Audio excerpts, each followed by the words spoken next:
some transplants in on the farm today, and we're super excited.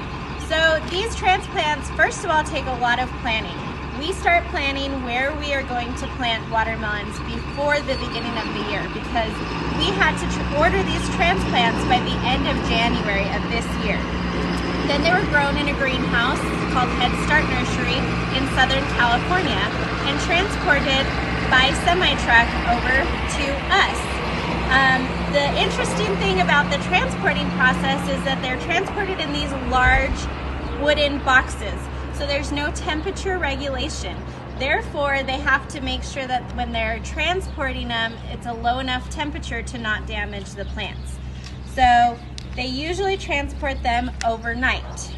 Now, we just got these in. The variety we're growing this year is called Fascination, and they all come in on these little plugs. And you can see the root system is there, and these will go directly into the ground. They're ready to plant. They're ready for a nice drink of water, so we will water them throughout the day to make sure that they acclimate to our climate, and tomorrow we'll start transplanting.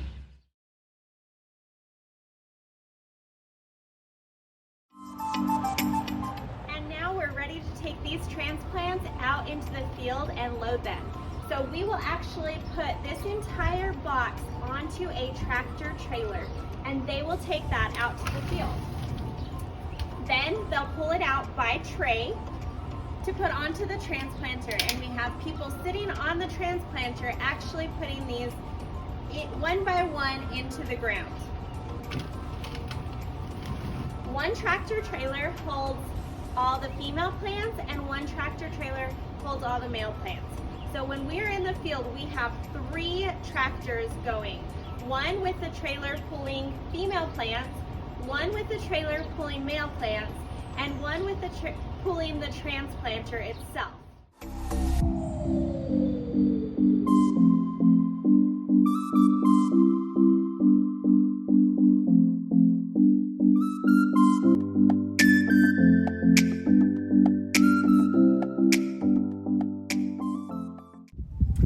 I'm sitting here on our mechanical transplanter. So when this is actually out in the field, there'll be someone here and they'll be driving it through the field, and then people will be sitting in these seats.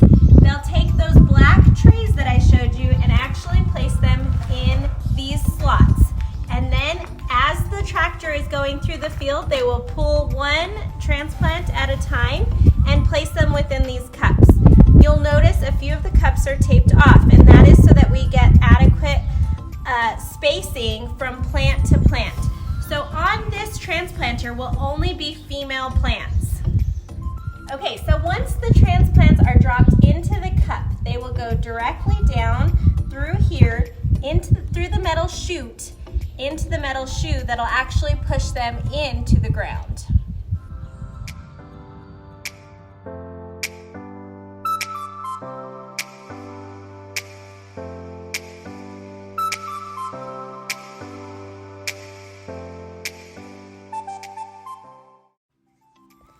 The people walking behind the transplanter will place the pollinators, or male plants. You place one pollinator after every 2 plants. They also ensure that each plant going in through the transplanter gets placed correctly. On our farm, we transplant through the month of May because watermelons thrive on warm, dry weather conditions.